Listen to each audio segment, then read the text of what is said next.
If you're a fan of anything from sports to movies to music, you're gonna have an opinion, and you have to realize that many people may not agree with certain opinions. This seems to be the case with the YouTuber Chibi Reviews, whose opinions and actions have created a cloud of controversy that follows him everywhere he goes online, even spilling over into his personal life. Now, before I get into this video, I just want to give a quick shout out to my guy Hood Genius. He helped me with some of the research on this video, finding certain things that I didn't really know and stuff like that. So if you would be so kind, leave him a follow on Twitter. I'm gonna leave his link in the description. Let's get into the video. But before I get into anything, here's a bit of backstory. Jacob, aka Chibi Reviews, started off as an anime review channel in 2013, with his earlier videos being based on reviewing certain anime and manga like Golden Time, Log Horizon, The Big Three, Attack on Titan, and many more. It seemed like when any new anime or manga was released, he reviewed it. As time went on, Chibi was sprinkling gameplays and vlogs, but not like the ones you see from creators today. The vlogs would be in his room, surrounded by his collection of manga and figurines. If you couldn't tell, he was truly dedicated. In the beginning, Chibi Reviews almost always had a positive attitude towards most anime and manga because of his love for it, but he was honest. This straightforwardness would allow him to garner a sizable community, whom he refers to as the Chibits. He always showed his appreciation for his community by staying consistent, and they would even send him fan mail. On January 4th, 2016, Chibi Reviews hit the 100,000 subscribers mark, cementing himself as somewhat of a household name in the anime YouTube community. With over 450,000 subscribers at the making of this video, it's safe to say that Chibi Reviews is known in the current anime reviewer space. But constantly having tens of thousands of eyes on you opens the door for conflicts to happen. Starting with his brief spat with another YouTuber by the name of That Anime Snob, aka Peter. That Anime Snob's name is pretty fitting. He basically goes around spreading hate in video format on anyone who enjoys or has certain opinions about anime. Through the years, Peter criticized so many creators in the anime YouTuber space, from the likes of Gigic, Neverworld, The Anime Man, and of course, Chibi Reviews. That Anime Snob has probably spent the most time of his YouTube career talking about Chibi and basically harassing him for every little opinion he has, even dedicating an entire playlist titled Practice What You Preach, Chibi, that he still adds videos to this day. Most recently, he talked about Chibi's lawsuit, very important information that ties into another situation that I'll explain in further detail very soon. So Chibi finally responds to Anime Snob in 2017, giving his thoughts on it. For the past year now, this certain said individual, That Anime Snob, has been making videos. And overall, I've been pretty much ignoring them. I've seen them off and on. I see many comments and all that talking about it. Started a little while back, probably like at the beginning of 2016, a little bit earlier before that, maybe at the end of 2015, he started making videos on me. I can deal with people doing that because it's just how life is. People are going to be like that. That's just how it is. Regardless of just being YouTube, that's just how it is. And anywhere you go, anywhere in life, there will be people that will want to put you down and pretty much break your legs for you can feel shit about yourself and they can feel better. And so overall, I pretty much accepted that, you know, obviously not everybody is going to like me. Many will hate me, and that's just how it is, and so you just gotta live with it. To give a little bit of explanation, the Anime Snob, he's went on the lines to say I'm pretty much a YouTuber, I'm a trash person, I'm in it only for the money, and I'm a man-child, childish, immature. I know for a fact I'm not the best YouTuber, I know I'm not the best reviewer, and I know I'm not the best person in the world. I've made many mistakes, and I've done a lot of things that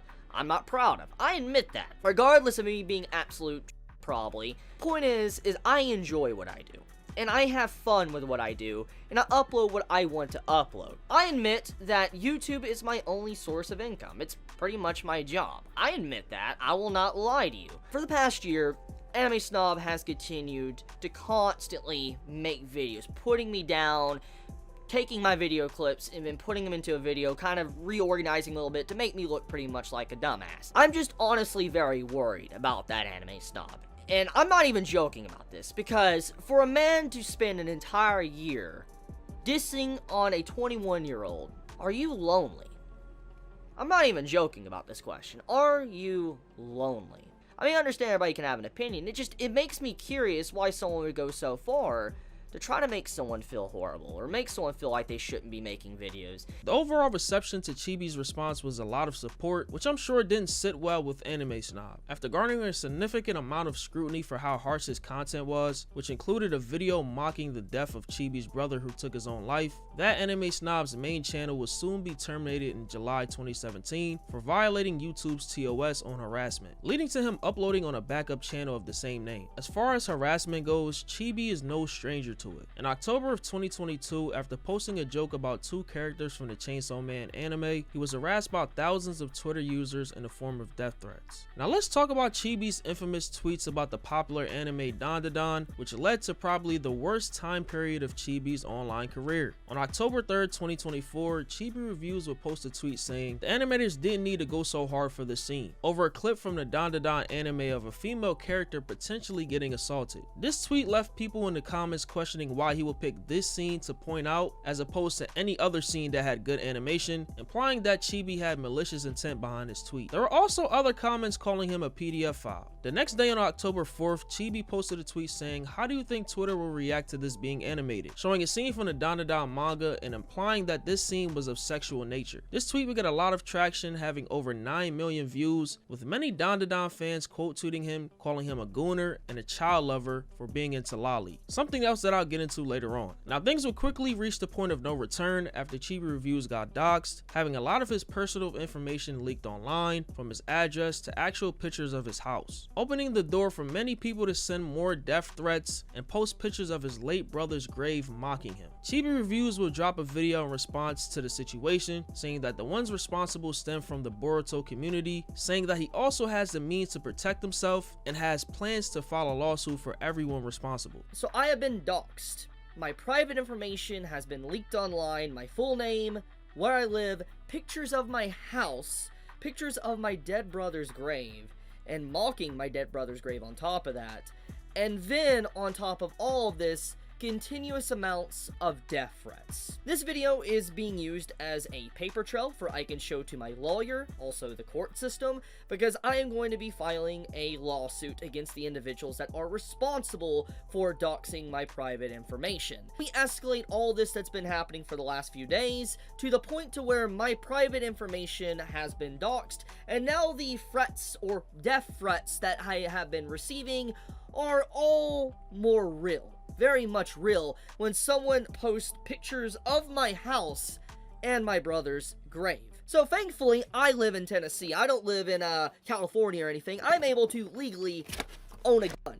I've owned this for a while, and I'm going to tell you right now, if anyone wants to pull any stupid games, you're going to win stupid prizes. That's all I'm going to say. As I stated a moment ago, Chibi claims that the people responsible are Boruto fans. This conclusion is drawn after someone with the username Namek623016 on Twitter, who is a Boruto fan, admitted to the doxing due to Chibi having a very weird and questionable history of being a lolicon, on top of being seemingly okay with incest. But it didn't stop there. I'm guessing the same people who leaked these things hacked into Chibi's old profile on the art website DeviantArt to upload cheese pizza, which would eventually get deleted. If you don't know what cheese pizza means, I hope someone can help you in the comments, but I obviously cannot say it on YouTube. I do want to stress that I don't agree at all with sending death threats, hacking, or doxing someone, no matter how weird they may act online. It puts innocent lives and people's loved ones in danger while almost never making anything better. If they are truly what you say they are, I believe reporting these actions to the proper authorities is the best course of action, providing sufficient evidence for them to conduct an investigation. I also believe that awareness should continue to be spread on said people in order to remind everyone that their actions cannot be tolerated or normalized. Another thing I really question is why the perpetrators, who are seemingly against Chibi because he is sexually attracted to fictional characters that are minors, have explicit and illegal photos of real minors just readily available to post to his profile. This was literally the worst way to go about outing someone. There are also people saying that Chibi Reviews allegedly had these pictures already saved on his profile, and I don't know how truthful that is, but it's just disgusting on both sides. This entire debacle will leave a lasting mark on Chibi Reviews' career, and he didn't make things any better. In another incident literally 2 months ago, on January 6, 2025, he quote tweets about a 15-year-old character, Mina Ashido from the My Hero Academia series, referring to her butt. He did the same exact thing sexualizing another character that was a minor, in reference to an assault as recent as March 14, 2025.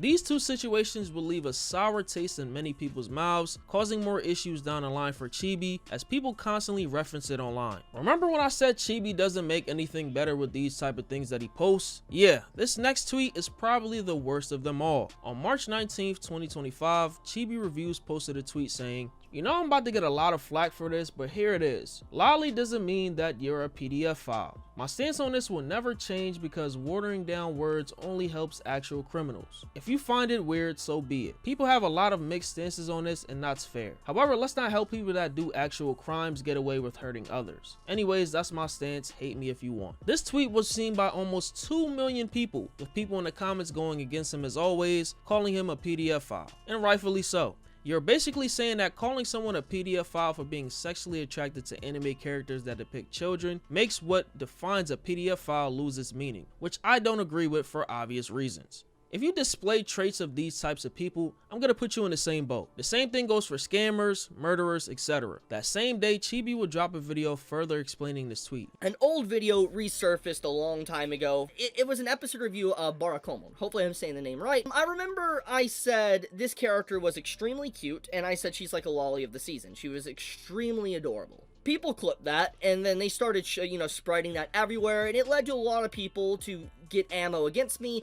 and eventually it boiled up to the surface to where the dandadan post happened back in October, and also the stuff that, transitioned after that, all the other slander and defamation. Basically, people started calling me a because of, me saying a character was very cute and, lolly of the season. Since then, more or less, I've just tried to ignore it, not really talk too much about it.